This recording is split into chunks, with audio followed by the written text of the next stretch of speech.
Bonjour à tous, je suis Gladys, bienvenue dans cette nouvelle vidéo. Je vous propose aujourd'hui mon retour d'expérience de l'EFT, un terme anglais qui veut dire en gros technique de libération émotionnelle. Ma première prise de contact avec cette technique date de 2008. À l'époque, je ne savais pas du tout de quoi il s'agissait et je ne savais même pas son nom en fait. C'est suite à des crises de panique tous les matins en fait avant de prendre le boulot que ma sœur cadette m'a parlé d'un médecin homéopathe qu'elle allait voir qui était brillant et donc je suis allée le voir pour m'aider d'un point de vue homéopathique et en fait c'était un médecin qui était vraiment très, très ouvert à plein de techniques et de mouvements différents et donc il utilisait ce système de tapotement en particulier sur le visage mais aussi sur le haut du corps et il m'a aidé comme ça à un petit peu faire baisser la pression sur le moment quand j'allais le voir. Mais comme il y avait quand même un certain nombre de choses encore en ébullition, il m'a donné le contact d'une psychologue qui utilisait aussi cette technique. Tout ça, je ne le savais pas. Hein. C'est maintenant avec le recul que j'ai un peu la connaissance de ça. Et donc, je suis allée voir cette personne à partir de l'été 2008 pour voir un peu comment on pouvait comprendre déjà et puis réguler ces crises de panique. Donc je suis allée la voir l'été 2008, j'ai fait des séances aussi pendant l'automne 2008, j'ai continué un petit peu, une séance en janvier 2009 et une dernière à l'été, juillet 2009 on va dire.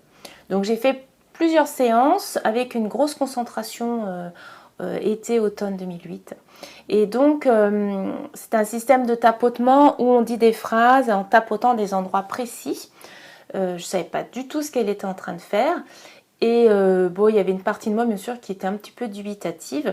Il n'empêche qu'avec cette technique, on a atteint quand même un certain endroit où j'ai eu des réponses, des choses qui sont sorties sur le pourquoi ou ce qui faisait que j'avais ces crises de panique. Et donc, ça a permis aussi d'utiliser cette technique pour pouvoir nettoyer, entre guillemets, on va dire, cette charge émotionnelle pour arrêter ces crises de panique. Ce qui a globalement fonctionné, pas forcément complètement dans le sens où j'avais certainement une problématique plus importante cachée derrière, avec une impression d'avoir, je pense, une partie de moi qui avait plus forcément envie d'exercer mon métier de cette façon-là, et donc ça se montrait sous cette forme-là aussi. Mais il y avait une difficulté relationnelle qui avait été à l'origine de ces crises de panique qu'on a pu mettre en lumière et réguler. Pour le bilan, par rapport à ce travail avec cette personne et ma première prise de contact de l'EFT, je dirais que c'est très positif. Et pour la petite histoire, ma mère alors je ne sais plus pourquoi, mais comment c'est arrivé, mais enfin en tout cas elle est allée consulter cette personne-là aussi pour des problèmes de phobie, phobie de l'eau et phobie du vent en particulier. Et eh bien, elle s'en est vraiment très bien trouvée. Elle a réussi à dépasser, pas complètement, mais à bien faire baisser ses phobies. Et aussi, ça lui a permis de comprendre pourquoi régulièrement je lui posais des questions sur mon enfance pour comprendre certaines choses, parce qu'elle-même, dans le cadre de cette thérapie-là, a eu besoin de poser des questions à sa mère pour comprendre peut-être d'où pouvait venir cette phobie, s'il y a eu tel ou tel événement, celle du vent par exemple, enfin bref. Donc j'ai trouvé ça assez amusant et intéressant. Donc ça, c'était par rapport à l'EFT et dans le cadre d'une thérapie avec un professionnel. Et en fait, pour l'EFT, je profite là du coup de cette vidéo parce que en fait, j'ai eu ensuite connaissance de cette thérapie avec son nom. Alors via peut-être des articles dans certains magazines, je me rappelle avoir vu des reportages plutôt de tests, mais avec tout ce côté dubitatif parce que ça ne s'expliquait pas spécialement à l'époque, enfin de façon tout à fait scientifique. Donc plutôt dans des approches pour le disqualifier, mais comme moi j'ai pas forcément cette approche qu'on appelle cartésienne et que j'appelle pas forcément comme ça, mais enfin cette approche scientifique actuelle, ça avait attiré ma curiosité. Et puis, dans un autre contexte de travail, en fait, j'avais eu besoin de lire un livre sur différentes approches thérapeutiques et j'avais trouvé un livre sur l'EFT que j'avais lu. Donc là, on était en 2014. Et c'est vrai qu'à l'époque, le système nerveux autonome et tout ça, c'était un peu compliqué pour moi d'intégrer toutes ces informations. Et j'avais pas fait forcément le lien à l'époque avec les thérapies que j'avais faites auparavant pour mes crises de panique. Et après avoir lu ce livre en 2014, j'ai laissé ça en dormance parce qu'en fait, ça me paraissait vraiment trop. En fait, à l'époque, j'avais plein de choses en tête et donc ça, c'était pas du tout, ça rentrait pas dans mon organisation de vie, on va dire. Et puis, alors, par différents biais, à partir de 2019, je me suis retrouvée à voir des vidéos sur YouTube, en particulier d'une personne qui proposait des séances d'EFT sur la perte gémellaire en particulier, et qui proposait donc des rondes spécifiques là-dessus. Et du coup, ça m'a permis de me rappeler que j'avais un livre là-dessus, de lire ce livre. Mais ça s'est pas fait aussi vite, hein. J'ai vu les vidéos sur YouTube, entre-temps il s'est passé du temps. J'ai ensuite fait tout un cheminement sur les traumas. Et de là, je suis revenue sur ce livre sur l'EFT où, pour le coup, ce qui avait été ardu à comprendre au départ était beaucoup plus évident à ce moment-là. Et j'ai commencé à faire quelques-uns des exercices qu'il proposait, en particulier la ronde énergétique du matin, par exemple, hein, pour avoir un peu de peps. Et puis aussi, j'ai commencé à utiliser la technique pour vraiment à chaud. C'est-à-dire quand j'avais vraiment une grande montée émotionnelle, j'étais toujours complètement démunie, débordée. Et donc, j'ai commencé à l'utiliser dans ce contexte-là pour pouvoir apaiser les choses de façon autonome. Donc, sans avoir besoin de l'aide de l'extérieur et sans non plus m'en prendre à mon entourage immédiat. Donc ça a été un pas, c'était pas forcément toujours facile, mais c'était un pas, donc voilà, de s'isoler et de faire cette ronde, pas du tout académique, hein, c'est-à-dire pas du tout en suivant ce qui était écrit dans le livre de façon protocolaire, mais vraiment juste en tapotant et en évacuant au maximum l'émotion qui était là. Et j'ai trouvé ça vraiment remarquable parce que en fait, comme on dit des phrases, je laissais venir toutes les phrases qui venaient et au bout d'un certain temps, j'avais des phrases qui venaient qui étaient des formes de réponses. Et en fait, ça me faisait prendre conscience d'autres points de vue ou d'autres moyens de compréhension. Et j'ai trouvé ça vraiment très ouvrant, très apaisant aussi, ce qui fait que j'ai continué à creuser la question. Et il a fallu encore des mois, d'autres démarches et autres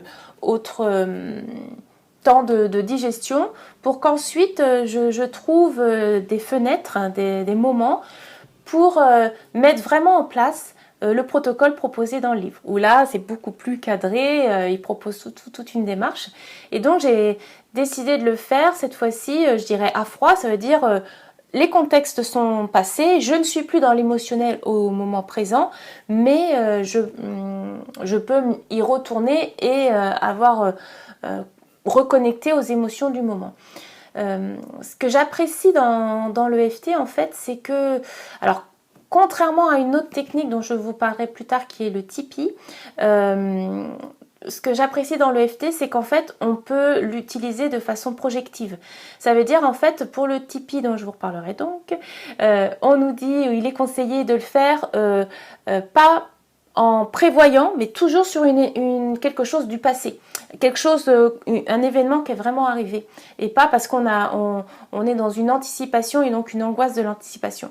Le EFT, c'est vraiment l'émotion qu'on a là, et donc on peut l'utiliser dans ce contexte-là. Donc toutes les projections qu'on peut faire, les émotions qu'on peut avoir par rapport à quelque chose qui va arriver, sur lequel on projette plein de choses, on peut donc utiliser le EFT pour gérer, enfin en tout cas pour libérer les émotions qui sont en train de s'emballer par rapport à la projection qu'on fait. Et ça, moi, j'aime beaucoup parce que, justement, ça permet des fois d'avoir, comme je disais tout à l'heure, des prises de conscience et puis aussi de libérer le trop-plein d'émotions. Donc, je l'ai fait en particulier encore plus intensément à un moment donné où je devais préparer un événement précis qui nécessitait une régulation émotionnelle importante. Et donc pendant 5 jours, j'ai fait une séance personnelle sur un événement qui permettait en fait de le nettoyer. Et donc je faisais 3 à 4 rondes sur cet événement. Ça veut dire que par rapport au protocole, on a des choses à suivre. Donc la première ronde, c'était vraiment le plus gros. Mais ensuite, on vérifie. Une fois qu'on a fait une première fois la ronde, on reteste, on se remet dans la situation, on voit un peu où on en est au niveau émotionnel. Est-ce que c'est les mêmes émotions? Est-ce que ce sont d'autres émotions? Et puis, on voit un peu comment ça a évolué. Et puis, on peut refaire une autre ronde si tout n'a pas été évacué. Donc, en l'occurrence, pour moi, il fallait en gros 3 ou 4 rondes après coup, on va dire. Hein, une ronde pour un type d'émotion, une deuxième ronde après la première libération, une deuxième, puis une troisième et éventuellement une quatrième. Ensuite, je sentais que c'était assez et je laissais comme ça jusqu'au lendemain. Et le lendemain, je faisais sur une autre situation, mais qui avait toujours un lien avec ce pourquoi je me préparais pour les jours, le rendez-vous que j'avais. Et il se trouve qu'en fait, ça avait été vraiment très très efficace. J'ai été vraiment bluffée par cette efficacité pour plusieurs raisons. D'une part parce que ça m'a apporté des réponses, des compréhensions vraiment que j'aurais pas réussi à atteindre autrement, de comprendre qu'il y avait certaines émotions qui étaient là sur le devant de la scène, on va dire, celles que j'ai le plus habitude de sentir, alors qu'en fait, l'émotion qui était vraiment à l'origine de tout ça était une émotion que j'avais moins l'habitude de sentir et qui était protégée par ces couches d'émotions connues. Hein, voilà, donc le fait de d'éplucher comme ça les émotions au fur et à mesure des rondes, ça m'a permis d'arriver à des prises de conscience que ce qui était vraiment déclenché dans la situation était en réalité une autre émotion que ce que je croyais. Donc ça, c'était vraiment très intéressant. D'une part, parce que ça amenait des réponses. Du coup, ça libérait énormément au niveau intérieur, au niveau de plein niveau. Mais aussi, ça m'a fait prendre conscience à quel point ce que l'on pense ou ce que l'on ressent ou ce qui est en façade ou de prime abord en soi n'est pas toujours la réalité du pourquoi on a une réaction. Donc ça, c'est vraiment quelque chose de puissant. Depuis, je l'ai refait, pas forcément sur quelque chose aussi intensif en préparation de quelque chose d'important pour moi, mais comme ça, quand il y avait un événement important ou quelque chose qui restait et qui m'encombrait, je faisais une séance où je faisais le nombre de rondes nécessaires et qui permettait d'avoir ces prises de conscience, d'avoir cette libération, de toucher l'émotion juste, enfin l'émotion vraie qui était vraiment active et d'aller à sa rencontre. Donc ça, je trouve que c'est vraiment un outil hyper utile et important, en tout cas pour moi, en termes d'autonomie et de pouvoir, je sais que je peux seule réussir à évacuer un maximum de choses sans avoir besoin de l'extérieur et sans s'en prendre non plus à l'extérieur, c'est-à-dire sans s'appuyer sur l'extérieur pour mettre une pression de stress ou évacuer sa colère ou voilà. Donc j'ai trouvé que ça c'était vraiment vraiment utile. Et donc si vous avez l'occasion, vous pouvez regarder sur YouTube. Alors, il y a plein de vidéos qui expliquent comment ça marche, qui vous proposent des rondes toutes faites. Vous pouvez aussi donc acheter un livre comme j'ai fait et suivre ce qui est décrit. Et enfin, vous pouvez aussi aller voir un thérapeute. Alors c'est vrai que même si on peut, comme tout dans la vie en fait, il y a plein de choses qu'on peut faire par soi-même, mais il y a certaines choses qu'on ne peut pas faire par soi-même. Et donc même là, avec l'EFT, on peut dégrossir plein de choses, mais il y a certains sujets qu'il est préférable d'aller traiter avec un professionnel qui utilise l'EFT éventuellement ou d'autres techniques, pour avoir un soutien aussi, mais quelqu'un qui peut aider qui connaît les phases par lesquelles on peut passer quand on évacue de l'émotionnel ou quand on va connecter comme ça à des choses très sensibles. Donc voilà, quelqu'un qui a la connaissance, mais aussi quelqu'un qui est là en soutien, voilà, parce que au fond, un être humain, c'est un être social, et donc la connexion avec l'autre est hyper importante. Donc avoir quelqu'un qui est dans une connexion thérapeutique, mais aussi dans une connexion qui est